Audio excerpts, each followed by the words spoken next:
Okay, we're about to start play for the third quarter. Gullies are kicking the northern end. Blake Penny jumps high for the tap. Ball spills to ground. It's getting handballed around by the Payneham boys. Brinoli gives off to Aleggio, looks like. Aleggio high down a half forward. Oh, a bit of a throw out there, and it's called, yes. Called by the umpire, not in control. It was certainly there. It was accidental, but it was a throw. As we're joined by Bernie, Dave and Luke Hosey, everyone makes their way back into position. Giannini with a kick, measure kick to Seymour. Beautiful interception there by that man. Adam Machota. Adam Machota indeed. Has had a big day, but things he's done has been good. Left foot kick. Matty Nye underneath. Good mark. Johnny Birkin from the side has done very well in front of the pack. Great to hear from Old Life members of clubs at half time, I reckon. That's great. And that looks like four to me. It is four. Had a good game. Yes, it's all right. Swings around the right. That fast footy style. Kicks to the hot spot, centre half forward. Ball spills. Brady Ansell, left-handed handball. He looks for Brinoli. He takes possession. Strong in the hips. Looks for and finds our boy Bobby Badger. Bobby Badger, chain of handballs, ends up in the hands of Giannini, swings on the right, down to the wing. Beautifully read by Pierce Seymour, chops in. He'll go long, no, he goes short. Right out to the wing there, following up Giannini, and he'll hold it up there. We'll all take a breath now, boys. Well, they're doing it well, Payneham. They did that in the second quarter, just held the ball up, played it on their teams, that tempo rather than let Gully's run. Waits for the lead there, gets it and honours it, and hits up Pinchy Donahue. He looks for Agarostis, not quite as successful. Gullies get it back. Bernie. Okay, Doc Sandercock's back there. He shows some can. He gets tackled too high, I thought. Or was that? I think. Yeah, hold his ball.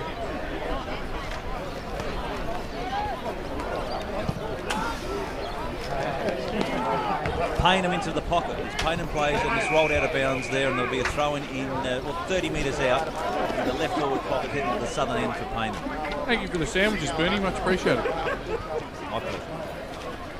I see the beers didn't wear off. We're going to have a shout out to Elisa Mann on the scoreboard, doing a great job down there. Hands go up straight away. She's happy about that. Gully's going to clear from the back lines here. He's got no one to kick to, so he's going to give a lot of space for Johnny Birkin. If he can get onto the end of this, but Payneham cut it off. That's good, Chasey Bauer. That's good to hear. People can listen on 88.4 around the ground. We'll give that a plug in a sec, mate. As ball spills McKay. McKay gets the 1-2. Over to you, Bernie. No, it's over to me because it's marked by Bobby Badger in his first game. Started really poorly on Stent, but he's started to find some of the ball now, Bobby Badger. Just starting to get his groove in Division 1 A-grade football. Amac in trouble in the centre square, favouring his shoulder. Looks like an arm to me, but yet not good news either way. He sees Jakey Nelson. Jakey Nelson hits up Pierce Seymour. Goes with a one hand when he could have gone with two. You're on now, Bernie. Okay, Matty Stent gets the ball out. Nathan Cox waits for the tackle. Wraps up the Payneham guy quite well, and the umpire will have a bounce there. Alex McKay's coming off, favouring that right arm. Yes, and we will talk about it. Hose, we have got a live feed. It's great. Tea Tree Gully. Really, really great to have you guys as the leaders in amateur football, as we can have a secondary ball. The leaders in amateur football to come up with this, to get the live call so your people around the ground can listen on. It's 88.4, is it? Is that right? 88.4 FM. And the beers have arrived. Ho, ho, ho. And there was much rejoicing as Payneham take the free kick, not allowed to play on. Your call, Tommy, the big dog. Thank you. As Jay Hansen, he gives off. It looks like a Leggio. Leggio measured right foot kick. Don't give one to Hose. Justin Machota, sorry, not Justin, that's his uncle. Young Adam Machota came across the pack, sacrificed his body, spoiled that ball out of bounds. And has he got a corky or has he got a Jets cracker adjustment there? So either way, it looks like he's in a bit of pain. He's sucking in the big ones. The ball comes spinning back in. Yeah. Up it goes. Down it goes. Thank you, Tommy. Blake Penny's in front. Who's there first? Young Matty Hallandale. Spills to Giannini. Giannini this way, that way. Left-handed handball, Brinoli. Here's the voice of Aleggio. He says, okay, I'll give it to you. Aleggio does a 1-2 with I'm not sure who. Agarostos. Back to Bobby Carter on the right foot. Who's that with a big snap? I'm not sure, but it's going to go high, wide and handsome and be spoiled by Tea Tree Gully. That'll end up in the car park. They flicked the ball around and just allowed too much time for Gully to get back in and cut it off. So boundary throw in, left, right foot forward pocket. Australian Gas Network's in. Scrambly down there. There's going to be a secondary bounce again from that throw. And Alex McKay has stayed on the ground when he was almost hanging that arm loosely to come off.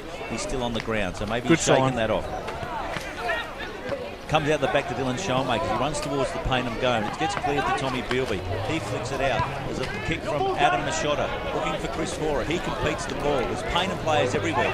Looks like they're going to clear. There's a scrappy kick. Comes through. Donahue taken high, not paid. Ball spills again. They're battling in. They're cracking in hard. We'll have a ball up, Dave, and it's about 70 metres around from the Payneham goal. Yeah, and just having a look at Adam Machota there, I think he's done something to his leg. It's quite possibly a driver or a calf or a hammy. There's something or other. He's just not moving real freely. Anyway, the ball is kicked by the Trinoli, a former Tetra Gully junior, I must say, in the wrong colours, but, you know, everyone takes their own career path. High, wide, and handsome hour on the floor. It was. And we have a Gully kick in by I can't see at all. I think that was Dylan Shoemakers. Anyway, the ball's being driven down centre half back. Ryan Spittle picks up very cleanly, handballs over to Alex McKay in the wing, who does a right foot check sider, heading towards it. Looks like Chris Fora again on the half forward flank. Great play, Tommy Wagner beat him to the ball. Tommy Wagner read it well. Able to take possession, just work the ball over the line, Hose. Once again, Payneham are just shutting him down. They won't allow him to run and carry, and that's what's brought Payneham back into the game. Just not allowing any free run to Tetra Gully, which has been really good coaching by Nacker and his team. Ball in, 65 metres around from the Tetra Gully goal. Ball clears the pack, spills to Brady Ansell. He's tackled immediately by two players in the form, Hallendow and Friend, and McKay. So we'll have another ball up, secondary ball up. Bernie, Dave, Bernie. The It's bounce Bernie. goes up. It comes out of Machota now. He's carrying a leg there. They've gone too high on him, and he will take a shot. He's not getting up though. He's actually hurt himself. I think that might be his little leg. Middle. No, I think he's right. He's wincing in pain there. The trainers are out to him now, and there's a lull in the game here because he hasn't got up. He hasn't raised his head. He's moving, but there's certainly an injury there. That's not, Poor old Alex is Adam Machota has just come back from an injury. Broken jaw going back about 6 weeks ago now, but he's certainly in some pain. His name on his back there. He got a low blow, but no, he's. I think we've got a broken arm, we've just been told. So stretcher's coming out, and that's not good at all. Okay, it looks like he's done his forearm. His left arm. It was hard to see how it could have been on the fall. I'm not sure how it happened, but it was an attack. Certainly an tackle, and I think he was trying to brace the fall, but landed the wrong way, and he's down. He stretches out there. They're just putting him on now.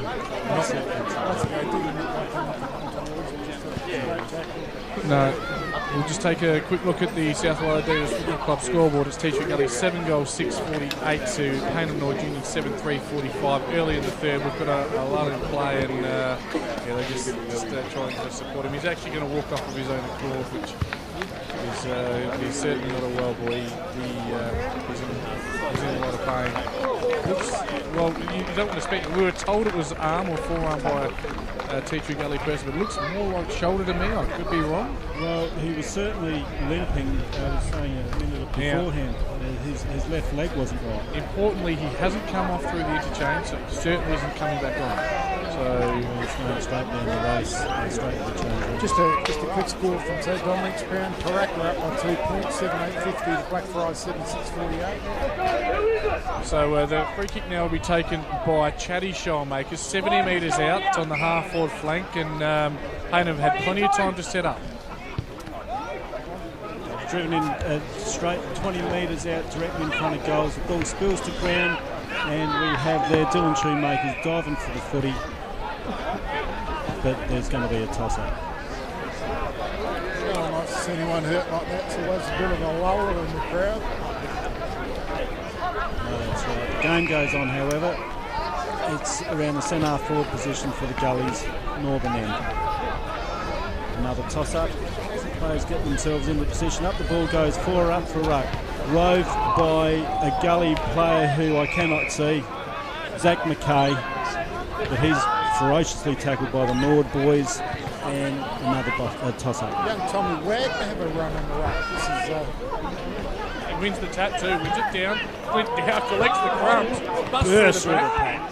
Right foot kick, ball spilling, bouncing around. Harry Pride, beautiful relief handball. Matty Nye boots it high, wide, and hands it up to the wing position right in front of us. The 2-2 train. Tommy Clark wins the ball down. Dylan Pippett first to it, leads it over the line.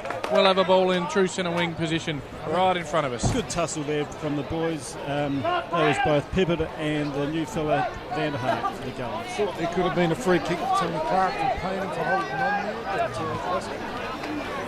Colin Hanson in front here, should win the tap and does win the tap down to Giannini. That's got to be holding the ball. That's the perfect tackle. I guess there was certainly a throw there. The crowd saw it, but the umpire was in the wrong position. In playing devil's advocate, he did get his foot to the ball. He did do a 1,080 revolution, but he did get his foot to the ball.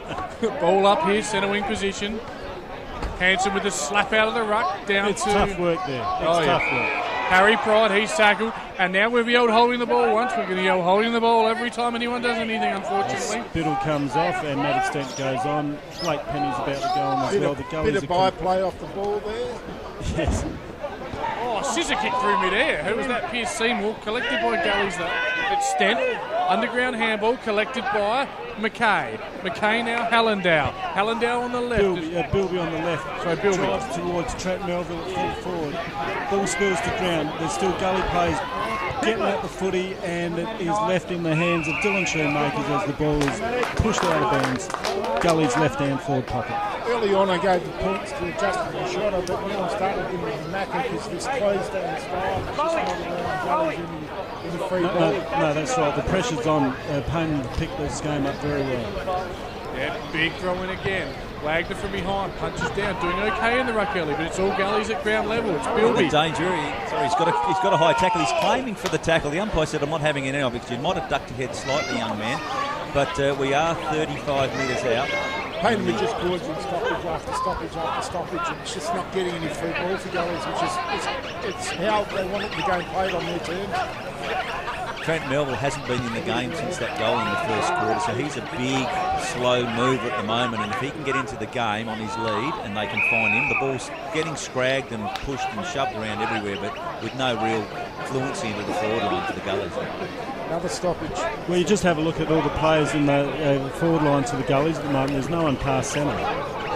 No. Makes it very hard. It just crowds up the forward line, probably for both sides, because of the way the game's played now. And tackle there by Gully. He's just spinning Brady Ansell around, and as he's been spun around, he's handballed it straight into the crowd. We'll have the ball in. The ball comes in. The ruckmen go for it. You've got Johnny Birkin trying to collect the ball.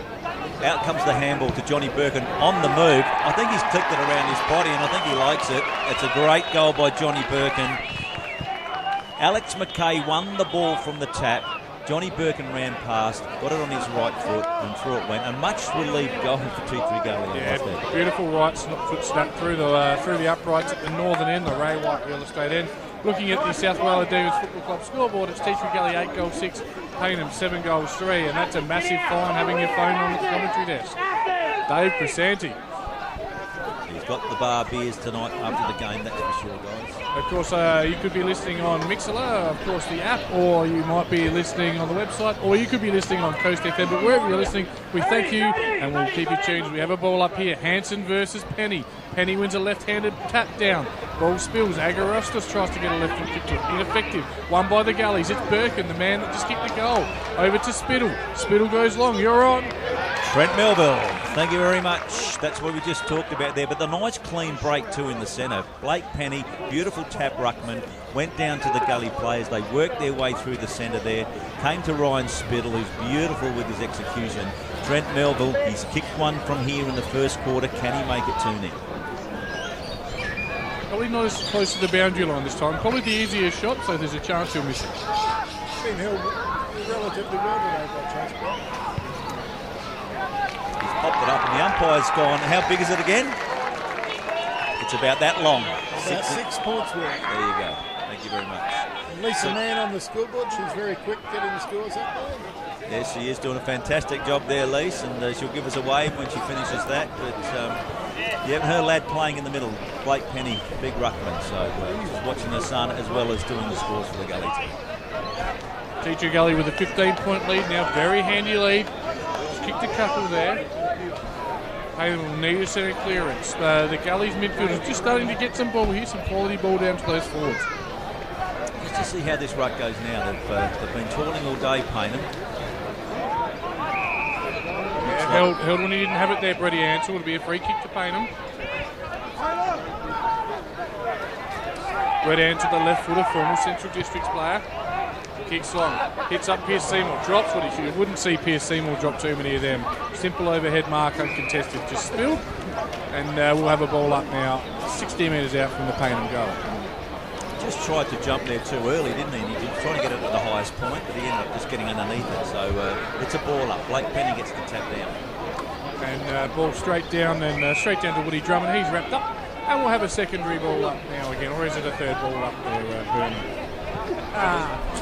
It'll go up and it'll go down, we know that much. I like that. That's true. I've called on Bernie. He's gone to take a drink of his beer. Very good stuff.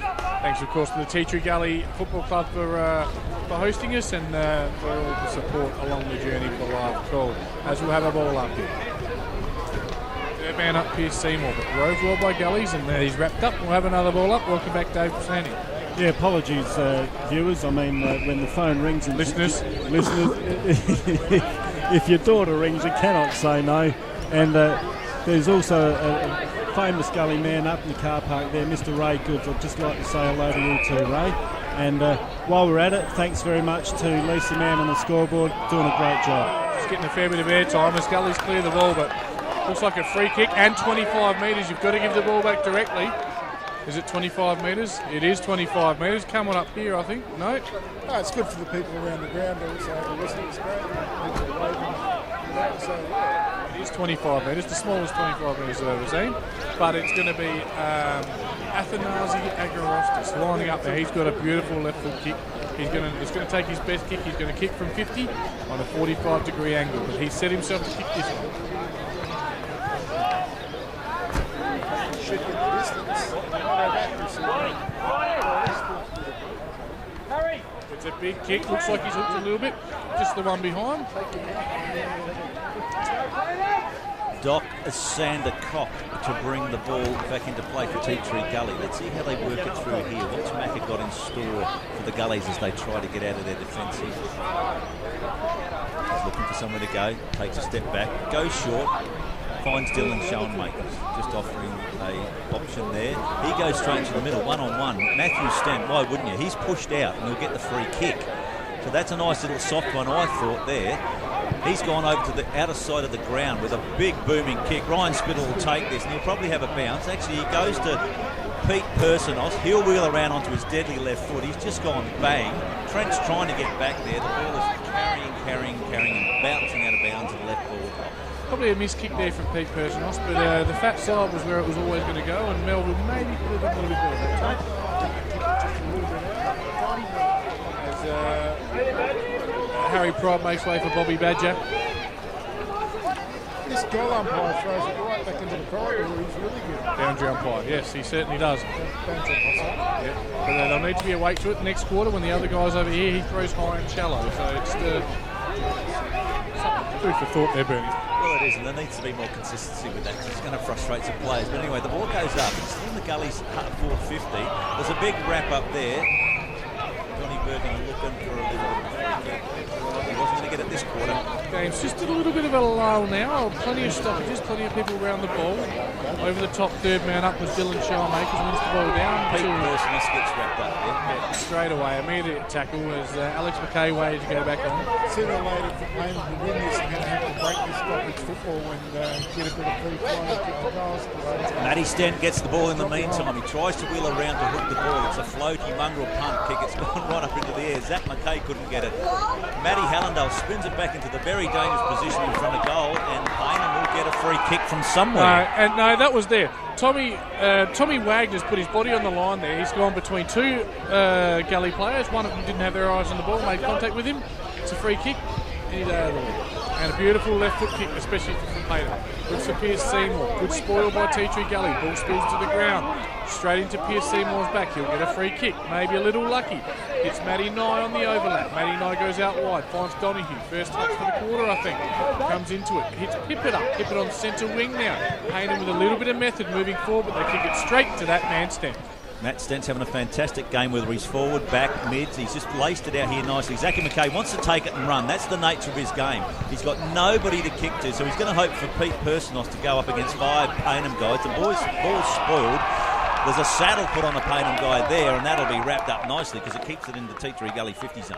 Yeah, good spoil there from Mac Hayes. Absolutely crucial. If a mark there would have resulted in a certain Gully's goal as they get over the top. Matt Hallandale's going to have a little ping at the goal. The umpire's making a bit of ground, but he says, you know what, it's over my head, and it's a goal. Beautifully rode there. It was a third man up execution. Good tap, and Hallandale ran onto it. It certainly was. Fora punched the ball forward, and there was Hallandale waiting to crumb it and finished off with a lovely snap. Got an injury report as well. Sadly, Adam Ashotta has certainly broken his left wrist. It's not a good one, so I'm told. So, of course, we wish Adam a speedy recovery from his return match after having a month or so off as well. He had a broken jaw through a nasty incident. Not on the football field. So, Payneham 20 points down now, but they win the centre clearance. Woody Drummond runs into trouble. He's met. They appeal for ball. We need to be tackled to be holding the ball, people. He tried to take on the Gully boys, and the Gully defence just came straight at him, and he was stopped. He was stopped. Could we see the upset of the year? PAC only 8 points up over St Peter's late in the third. Payneham win the ball here. Bobby Badger on the right. Looks for Big Jewers in front. And he's not quite able to get there. The ball spills out of play. We'll have a ball up 15 metres around. This was always going to happen at some point where Payneham just couldn't quite keep holding the ball in all day long. And Gullies have skipped out to that 20-point lead. Well, they certainly have, but you know the northern end seems to be the goal scoring end, so Payneham have still got another crack at it in the fourth quarter to come. Spot on there. The southern end of the ground, the Australian Gasworks, hasn't brought a lot of joy, but a rush behind there, and we'll see some relief coming for Tea Tree Gully. Bernie, you're on, mate. Yeah, look, I think you're right, but just a nice little breathing space for Tea Tree Gully. In a pressure-packed game, we've been able to get a couple of goals during that pressure time. So how long can Payneham keep going? I don't know. Ryan Spittle takes a nice little mark in the back pocket. The giveaway kick for the Gullies there. Now, we'll see how they set up now. They're going to come right down along. They do want to go to the middle, but he's going to come down the boundary side. The kick goes up. It's on that side. The sun's in the player's eyes. It bounces through to the midfield. Alex McKay's there, tackling hard as he always does. Rinaldi in that heavy tackle. Now they'll just make acquaintances, although Matty's probably a bit older than Alex. But, yeah, both similar players for sure. The ball goes up. Blake Penny goes up before acceptances. It was Clint Dow. The ball's now for a fumble. Yeah, Pierce Seymour. The ball was fumbled, and of course, stats on the Yeah, 75 metres around from the Payneham goal here. Payneham absolutely desperately need the next goal. Yeah, they wouldn't want to go through that. Another ball up there. It's on the outer side here, and as usual, almost about a quarter of the ground. Every player contained here, so Seymour wins the tap down, and it's one down well. Can't see who that is. It's Agger Rostas, looked like to me. And picked up by his brother. And he's dropped the ball, and he's holding the ball. And the crowd are happy with that one, Tommy, you can tell from behind us. Yes, and that's where giving the instinctive handball can sometimes be the better option than trying to spin around and do that U-turn. But I think Tea Tree Gully have kind of worked him out a little bit today and been able to retard him a couple of times, impede him and create free kicks. Jake Vanderhart was the guy that put the tackle on there. He's impressed. Bernie, what do you think? Jake's actually done well for his first up. Payneham into full forward here. Sorry, boys, I'll come back to you beautifully. One by Payneham. They kick the ball to full forward, and Joshy Donahue takes a mark 35 metres out in the boundary line. Shouldn't create too many problems for him with a man of that skills. Back to the Vanderhart question. Well, they just answered it earlier too. He's been a couple of years off with a bad knee injury, so he's played 6 games in the A-grade this year. Played a bit of B-grade last year, so yeah, he's still going to find his way. But yeah, he's going to be a valuable player and run a good youth. There's the kick. The umpires. I think it's good. It's a goal. I think it's good. He backpedaled enough, Tommy. Donahue's third as we look at the South Whyalla Club Demons Football Club scoreboard. It's Tea Tree Gully 10-6-66. Payneham 8 goals, 5, 53. We've got a 13-point ball game. as Payneham come again, Hose. Yeah, well, Strato Agarastas, he kicked the first goal for Payneham, and I said then that Vanderhack really has to watch him as he gets that sprint back to the goal line. And since then, Vanderhack's had the better of it. And, so he worked him out early, and he's actually played quite well. It was Jake Vanderhack on scrubs. All up one by Teacher Gully in the middle. Zach McKay comes flying through at 1,000,000 miles now. Little handball to Clint Dow. He's tackled. We'll have another ball up, gentlemen. Clint Dow's doing well in ruck. He's certainly got some really good assistance from Blake Penny. The two of them are combining well together. After a year probably being the bridesmaid in the last couple of years, I think that they've really stepped up, both boys, helping each other out. And the side's certainly lifted around them. They're bringing players in. They're the best duo in the league, I would have thought, as a pair. Ball's going forward to Teacher Gully. Chain of handball. Showmakers gets it. Gives off beautiful. Is that Melville, is it? No, Bilby swings on the left foot snap. He goes. Kicks it high, wide and handsome. And just behind the play, Athanasia Garostas to Payneham. Looks like he's caught one in the beak and he's struggling a little bit. Might even be in the eye. Trainer seeing to him now. Relieving kick will come from Mac Haynes in the back pocket for Payneham. Payneham now, long and direct to halfback. Tommy Wagner sits underneath it with Tommy Clark. A beautiful mark there by Blake Penny. Yeah, he had to sit. The Payneham guy fell in front of him and he just had to take the mark. He just dobs it in long, straight to the danger spot. Gully's everywhere. Payneham destroy. Comes down to the front. Who's going to be in there first? It's Chris Fora dives on the ball and he'll hold the ball up there. So it's in the Gully's attacking zone. Up goes the ball. Comes out wide. Johnny Birkin tries to run on it. Payneham clear it only temporarily. Zachy McKay. And he has just put a bullet-like pass into John Birkin, who you would not put this past him. Probably not the most reliable kick for goal that I've seen, but when he gets onto one, I'll give him a 50-50 on this one. You might see the crowd come down on the vote grandstand for this one. Tough kick from out there, mate. A 50-50 from 50 out. He's right in front of 40 out. Is he crossing over the line? He probably is. Anyway, it's a lovely looking kick. Doesn't quite make the distance, and it goes through for a rush behind 1 point. Looking at the scoreboard, Teacher Gully 10-7, 67, Payneham 8-5. It's a 14-point ball game as they kick in quickly, and Donahue takes the mark in the back pocket. He kicks a long high ball to the half-back flank. Players sit under it. It's all Teacher Gully. Zach McKay stood his ground so well, and he's been given a 25. Not sure what that one was for, Bernd. Slung after the mark. You wouldn't want to buy real estate from that guy, though. That No, it was more like about 5. But anyway, McKay to Melville in the forward pocket in front of the in front of the scoreboard there. Yeah, Lisa would have liked that one. She's got best view at the moment. Melville lining up, probably 35 metres out on the boundary line from exactly where he kicked it before, so he should know how to execute this one. Lining up. Still a tough kick for a right footer out there. If there's anyone can do it, Melville's the man. And you know what? The umpire, he swings to his right. Sadly for the Gullies, it's behind. Oh, and the little Teacher Gully kid throws the ball away. A good one. he lives in Payneham, that Play a bit of banter. Beautiful kick. Long kick to the middle of the ground from Payneham. Ball spills. Ansel comes through and drop kicks a scissor kick. Oh, he's playing the mark. That's gone 4.5 metres. Stents. Certainly, but Stents claimed it. He drives in back towards Melville. In front of the pack, it spills down to the ground. That looks like a hell of a no, but the Payneham boys... Oh, he's had a kick, but it's gone straight back to Zach McKay on the half-forward flank. That's the siren. I don't see him kicking 60 metres, but he's given the old torp a go, and it's a wobbly looking thing. No score. So at three-quarter time here at Pertaringa Oval, it's tight, it's tense, it's tough. On the South Wales Demons Football Club scoreboard, it's Teacher Gully 10 goals, 868. Payneham Norwood Union 8 goals, 553. It was a 3-goal to 1 quarter in favour of the Gullies there, Luke Hosey.